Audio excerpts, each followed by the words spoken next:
முகில் கதைகள் களவும் கற்றுமர. இந்த களவு கலை பற்றின கதையோட தொடர்ச்சியை தான் நம்ம இப்பவும் பார்க்க போறோம். சேனாதிபதியோட மருமகன் முதல் தடவையா அவரோட குதிரையை திருடி காட்டி வெற்றி பெற்றுறாரு. ரெண்டாவதா தன்னுடைய மனைவியோட மோதிரத்தை திருடி காட்ட முடியுமான்னு சேனாதிபதி ஒரு சவால் விடுறாரு. இந்த சவால்லையும் ஜெயிச்சு காட்டுறேன் அப்படின்னு சொல்லிட்டு அவரோட மருமகன் போயிடுறாரு. அதுல அவர் எப்படி ஜெயிச்சாரு அப்படிங்கறத தான் நம்ம இந்த கதையில கேட்க போறோம். என்னதான் தன்னோட மாமா கிட்ட சவால் விட்டாலும் தான் அத்தை கிட்ட இருந்து அந்த மோதிரத்தை வாங்குறது அவ்வளவு சுலபம் இல்ல அப்படிங்கிறது அந்த மருமகனுக்கு ரொம்ப நல்லாவே தெரியும். இருந்தாலும் எப்படி திருடுறது அப்படிங்கிற யோசனை பண்ணிக்கிட்டு இருக்கும் போதுதான் அவனுக்கு ஒரு யோசனை வருது. சரி, இப்படியே செஞ்சிருவோம் அப்படின்னு முடிவு பண்ணிடுறாரு. அன்னைக்கு ராத்திரியே அவர் சேனாதிபதியோட வீட்டுக்கு போறாரு. அங்க சேனாதிபதி அவரோட வீட்டுல தன்னோட மனைவி கிட்ட, உன் மோதிரத்தை யாராவது திருடிட்டு போனா என்ன செய்வ அப்படின்னு சிரிச்சுக்கிட்டே கேக்குறாரு. உடனே அவங்க மனைவி சொல்றாங்க, ஏன் மோதிரத்தையா? அதை எப்படி திருட முடியும்? இந்த ஊர்லயே பெரிய வீரரு நீங்க என் பக்கத்துல இருக்கும்போது ஏன் மோதிரத்தை யாராவது திருட முடியுமா? என்னங்க அப்படின்னு கேக்குறாங்க. அவரும் சிரிச்சுக்கிட்டே, ஆமா ஆமா, ஓ மோதிரத்தை யாராலையும் திருட முடியாது அப்படின்னு சொல்லிக்கிட்டே சந்தோஷப்பட்டுக்கிறாரு. இருந்தாலும் அவரோட வீட்டுல மேல இருக்கக்கூடிய மாடியில தான் அன்னைக்கு அவர் தூங்கிக்கிட்டு இருக்காரு. அவரோட அறைய சுத்தி 4 பக்கமும் வீரர்களை காவலுக்கு போட்டிருக்காரு. அது மட்டும் இல்லாம தன்னோட படுக்கையிலயுமே ஒரு வாளை வச்சிருக்காரு. இப்படி இருக்கும்போது அவங்க படுத்து தூங்கிக்கிட்டு இருக்காங்க. ராத்திரி ஆகுது.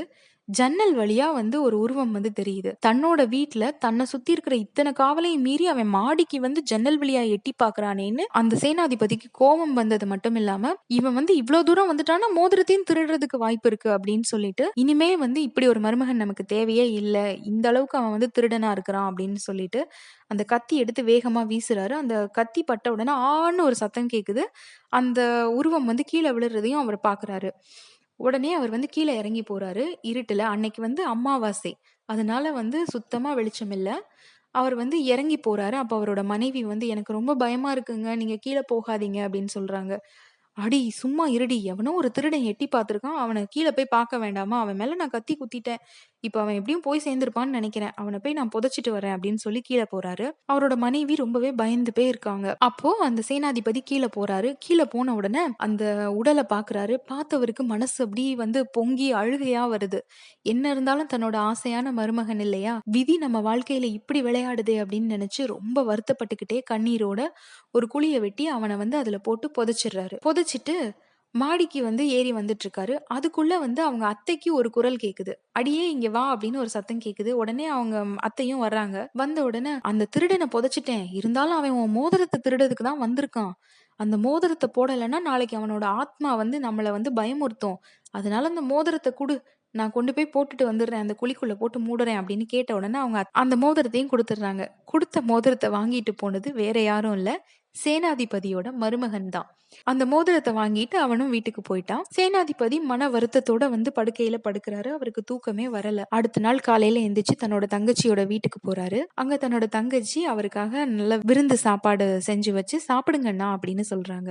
அவருக்கு மனசெல்லாம் அப்படி வேதனையோட கண்ணீரா வருது. என்னம்மா நான் மட்டும் தனியா சாப்பிடவா அப்படின்னு. ஏன் தனியா சாப்பிடுறீங்க, உங்க மருமகன் கூட உட்காந்து சாப்பிடுங்க அப்படின்னு சொல்லிட்டு அந்த தங்கச்சி சொல்றாங்க. மருமகன் கூடயா அப்படின்னு சேனாதிபதி நிமிர்ந்து பாக்குறாரு. தன்னோட மருமகன் அப்படியே கல்லு சிலை மாதிரி அவர் முன்னாடி நிக்கிறாரு. இத பார்த்த உடனே சேனாதிபதிக்கு அதிர்ச்சியா இருக்கு. உடனே அந்த மருமகன் கண்ணாலே ஜாட காட்டுறாரு, எதையும் அம்மா கிட்ட சொல்லாதீங்கன்னு. அதுக்கப்புறமா 2 பேருமா உட்கார்ந்து சாப்பிடுறாங்க. சாப்பிட்டு முடிச்சதுக்கு அப்புறமா அந்த மருமகன் தன் கையில இருந்த மோதிரத்தை தன்னுடைய மாமனார் கிட்ட குடுக்குறாரு. அத பார்த்த உடனே சேனாதிபதிக்கு எதுவுமே புரியல. எப்படி உன் கைக்கு இது கிடைச்சது அப்படின்னு கேக்குறாரு. அப்ப நான் நேத்து கொன்னு புதைச்சது யாரு அப்படின்னு கேக்குறாரு. நீங்க எப்ப என் உயிரை வாங்குவேன்னு சொன்னீங்களோ அப்பவே உங்க மனசுல நீங்க என்ன கொல்லணும்னு முடிவு பண்ணிட்டீங்கன்னு எனக்கு தெரிஞ்சு போச்சு மாமா. அதனால நீங்க என்னை தப்பா நினைக்காதீங்க, என்னால உங்களை நல்லா புரிஞ்சுக்க முடியுது. நீங்க நினைச்சது எதுவுமே தப்பு கிடையாது. அதனாலதான் நான் முன்னாடியே சுடுகாட்டுக்கு போய் அங்க எரிஞ்சுக்கிட்டு இருந்த ஒரு பொணத்தை எடுத்துட்டு வந்தேன். ஜன்னல் வழியா எட்டி பார்த்தது நான் கிடையாது, அந்த பொணம் தான். நீங்க கத்தி வீசினதும் அது மேலதான், எடுத்து புதைச்சதும் அந்த பொணத்தை தான். நான் அதுக்கப்புறமா அத்தைகிட்ட போய் உங்க குரல்ல பேசி மோதிரத்தை வாங்கிட்டு வந்துட்டேன். பாத்தீங்களா அப்படின்னு கொடுக்குறான். இத பார்த்த உடனே சேனாதிபதிக்கு என்ன பண்றதுன்னே தெரியல. ரொம்ப குழம்பி போயிடுறாரு. சேனாதிபதி இப்படி குழப்பத்தோட அரண்மனைக்கு போறாரு. அவரை பார்த்த ராஜாவுக்கு என்ன நம்ம சேனாதிபதி எதுக்கு இவ்ளோ குழப்பமா இருக்காரு அப்படின்னு நினைக்கிறாரு. உடனே சேனாதிபதி கிட்ட போய் கேக்குறாரு, என்ன ஆச்சு, ஏன் உங்க முகம் இன்னைக்கு ரொம்ப வித்தியாசமா இருக்கு அப்படின்னு கேட்ட உடனே அவர் சொல்றாரு, குழப்பம் எல்லாம் ஒன்னும் இல்ல, என்னோட மருமகன் இப்படி எல்லாம் பண்றான், இந்த மாதிரி எல்லாம் நடந்துச்சு, அவனை சின்ன வயசுலயே காணாம போனான் இல்லையா, அவன் இப்பதான் திரும்பி வந்திருக்கான், ஆனா அவனை கடத்திட்டு போன திருட்டு கும்பல் அவனை ஒரு திருடனா மாத்தி விட்டுருக்காங்க, அவனும் மிகப்பெரிய திருடன் ஆயிட்டான், அவன் நினைச்ச மாதிரி எல்லாம் திருட்ட நிகழ்த்தி காட்டுறான், அவனை தடுக்கவே என்னால முடியல, நான் அவனுக்கு சோதனை தான் வச்சேன், நான் வச்ச எல்லா சோதனையிலுமே அவன் ஜெயிச்சிட்டான், இப்ப என்ன பண்றதுன்னே எனக்கு தெரியல அப்படின்னு ரொம்ப வருத்தப்படுறாரு. இதையெல்லாம் கேட்ட உடனே மன்னருக்கு இந்த கதை ரொம்பவே சுவாரஸ்யமா தெரியுது. உடனே அவர் சொல்றாரு, சரி இப்ப உங்க மருமகனுக்கு 3வதா ஒரு சோதனையை நான் வைக்கிறேன், ஆனா இந்த சோதனை ரொம்பவே ஆபத்தானது, இதுல அவன் ஜெயிச்சிட்டான் அப்படின்னா நம்ம அரசாங்கத்திலேயே அவனுக்கு ஒரு நல்ல பதவியை கொடுத்து அவனை நம்ம நாட்டோட காவல் அதிகாரியா நான் நியமிக்கிறேன் அப்படின்னு சொல்றாரு. ஏன்னா இவ்வளவு திறமையா இருக்கிற ஒரு திருடன் காவல் காக்கும் போது நம்ம கிட்ட இருந்து யாராலையும் திருட முடியாது அப்படின்னு சொல்றாரு. ராஜா இப்படி சொல்லவும் சேனாதிபதியும் சரி அப்படின்னு சொல்லிட்டு தன்னோட மருமகனை கூட்டிட்டு வர்றாரு. ராஜாவும் அந்த மருமகன் கிட்ட ரொம்ப சந்தோஷமா பேசுறாரு, நலம் விசாரிக்கிறாரு. அதுக்கப்புறமா கேக்குறாரு, சரி நாங்க உனக்கு ஒரு சோதனை வைக்க போறோம் அப்படின்னு. என்ன சோதனையா இருந்தாலும் வைங்க மகாராஜா அப்படின்னு சொன்ன உடனே, நம்ம நாட்டுல இருக்கே பெரிய கோவில், அந்த கோவில தெரியுமா அப்படின்னு கேக்குறாரு. அந்த கோவிலை பத்தி தெரியாம இருக்குமா மகாராஜா, நீங்க பொன்னால ஆன கவசத்துல அந்த கோவிலோட விமானத்துக்கு மேல போட்டிருக்கீங்க, யாருக்கு அது தெரியாம இருக்கும், திருடங்களுக்கெல்லாம் அது மிகப்பெரிய கனவு, அதை திருடணும்னு நிறைய பேர் முயற்சி பண்ணி அவங்க உயிரையே விட்டுருக்காங்க, தெரியும் மகாராஜா அப்படின்ன உடனே, சரி அந்த கோபுர கலசத்துல இருந்து கொஞ்சம் பொண்ணை நீ எடுத்துட்டு வந்துட்ட அப்படின்னா நாங்க உன்னை ஜெயிச்சதா அறிவிச்சு உனக்கு ஒரு நல்ல பதவி தரோம் அப்படின்னு சொல்றாரு. இத கேட்ட அந்த திருடனும், எனக்கு நீங்க இத சவாலா விட்டீங்கன்னா கண்டிப்பா நான் செஞ்சு காட்டுவேன், ஏன்னா என்ன பொறுத்த வரைக்கும் என்னால செய்ய முடியாத திருட்டுன்னு ஒண்ணு கிடையவே கிடையாது அப்படின்னு சொல்லிட்டு அவரும் அந்த சவாலை ஏத்துக்கிறாரு. ஆனா எனக்கு இந்த சவாலை நிகழ்த்துறதுக்கு கொஞ்சம் கால அவகாசம் வேணும் அப்படின்னு கேக்குறாரு. சரி அப்படின்னு சொல்லிடுறாங்க. இந்த திருட்டு நிகழ்த்துறது ரொம்ப சாதாரணமான விஷயம் கிடையாது. ஏன்னா அந்த ராஜா அந்த கோவில் விமானத்தை முழுமையான தங்கத்தால செஞ்சிருப்பாரு. அந்த தங்கத்தை எந்த திருடர்களும் எடுத்துட்டு போயிடக்கூடாது அப்படிங்கறதுனால ஒரு பொறியையும் செஞ்சு வச்சிருப்பாங்க. அது அவங்க எப்படி செஞ்சாங்க எதுவுமே தெரியாது. ஆனா அந்த விமானத்துக்கு மேல யார் ஏற முயற்சி பண்ணாலும் அவங்களோட கை கால்கள் எல்லாம் அந்த விமானம் தன்னால அந்த விமானத்துக்கு மேல இருக்கக்கூடிய அந்த பொறி வெட்டி போட்டுரும். அதனால அவ்வளவு ஆபத்தான அந்த விமானத்துல இருந்து பொண்ணை எடுத்துட்டு வர்றதுங்கிறது ரொம்ப பெரிய விஷயம் அப்படிங்கிறது அந்த திருடனுக்கும் தெரியும். இருந்தாலும் அதை எப்படி செய்யலாம்னு யோசிச்சு பார்த்துக்கிட்டே இருக்காரு. அப்பதான் அவருக்கு ஒரு விஷயம் அரசல் புரசலா கேட்டது ஞாபகத்துக்கு வருது. அந்த விமானத்தை சுத்தி இருக்கிற அந்த பொரிய செஞ்சது தன்னோட அத்தையோட ஊரை சேர்ந்த ஒரு ஆசாரி தான் அப்படின்னு அவருக்கு எப்பவோ கேள்விப்பட்ட ஞாபகம் இருக்கு. அப்ப தன்னோட அத்தை வீட்டுக்கே போறாரு. அங்க போய் அத்தை அம்மா கிட்ட ரொம்ப சந்தோஷமா பேசிட்டு, அத்தையம்மா உங்க மோதிரம் ரொம்ப அழகா இருக்கே அப்படிங்கிறாரு. ஆமாப்பா, இந்த மோதிரம் என்கிட்ட கிடைச்சதே பெரிய விஷயம். சமீபத்துல ஒருத்தன் இதை திருடுறதுக்கு வந்தான். உங்க மாமா விடுவாரா, அவனை கொன்னே போட்டாரு. அதுக்கப்புறம் அவனோட ஆத்மாவை சாந்தி பண்ணிட்டு இந்த மோதிரத்தை எனக்கு கொண்டு கொடுத்தாரு. இந்த மோதிரம் ரொம்ப பழமையான மோதிரம். இது எப்பேற்பட்ட ஆசாரி இதை செஞ்சு தந்தவர் தெரியுமா அப்படின்னு அவங்களோட பிறந்த வீட்டு பெருமையை பேசிக்கிட்டே இருக்காங்க. இந்த திருடனும் பேச்சு வாக்கல,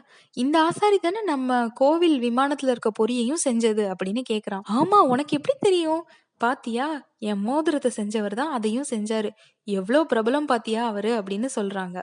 சொன்ன உடனே அவங்களுக்கு ஐயோ ரகசியத்தை உளறிட்டோமே அப்படிங்கிற மாதிரி நாக்கு கடிச்சுக்கிறாங்க. இத பார்த்த உடனே அந்த திருடன் சொல்றான், அத்தை அத்தை அதெல்லாம் ஒன்னும் நினைக்காதீங்க, எனக்கு நல்லா தெரிஞ்ச விஷயம் தான், நீங்க சொன்னீங்கன்னா நினைக்க வேண்டாம் அப்படின்னு சொல்லிட்டு, ஆமா அந்த ஆசாரி இப்ப எங்க இருக்காரு அப்படின்னு கேட்ட உடனே சார் சொல்றாங்க, அந்த ஆசாரி இத மாதிரி பொரிய உருவாக்கிட கூடாதுங்கிறதுனால மன்னர் அவரை கொன்னுட்டாருன்னு சொல்றாங்க, நான் கேள்விப்பட்ட வரைக்கும் அவரை நாடு கடத்திட்டதா தான் சொல்றாங்க அப்படின்னு அந்த அத்தை சொல்றாங்க. இந்த தகவல் போதுமே அப்படின்னு மனசுக்குள்ள நினைச்சுக்கிட்ட அந்த திருடன் ஊரை விட்டு வெளியே வர்றாரு. ஊருக்கு வெளியே வந்ததுக்கு அப்புறமா இங்க இருந்து நாடு கடத்தணும்னா பெரும்பாலும் இலங்கைக்கு தான் கடத்துவாங்க, அப்ப அந்த ஆசாரி இலங்கையில இருக்கிறதுக்கு நிறைய வாய்ப்பு இருக்கு அப்படின்னு சொல்லிட்டு இவனும் கடல் பிரயாணம் பண்ணி இலங்கைக்கு போயிடுறான். இலங்கைக்கு போய் அங்க அவங்க நாட்டு மக்கள் இருக்கிற இடமா தேடி தேடி பார்த்து ஒரு வழியா அந்த ஆசாரியவும் கண்டுபிடிச்சிடுறான். அந்த ஆசாரி அங்க ஒரு சாதாரணமான வேலை பார்த்துட்டு இருந்துட்டு இருக்காரு. அவர்கிட்ட நிறைய பணம் இருக்கு. ஒரு பெரிய பணக்காரர் அந்த ஊர்ல தெரியாதவங்க இருப்பாங்களா, அதனால எல்லாருக்கும் அவரை தெரிஞ்சிருக்கு. இந்த திருடனும் அவர் வீட்டுக்கு போய் வேலை இருக்குமான்னு கேக்குறான். அவரும் வேலை கொடுக்கறாரு. இந்த திருடனுக்கு என்னதான் அங்க வேலை கிடைச்சது அப்படின்னாலும் அவனோட நோக்கம் என்ன, அந்த பொறியை எப்படி செயலிழக்க வைக்கிறதுங்கிறது தானே.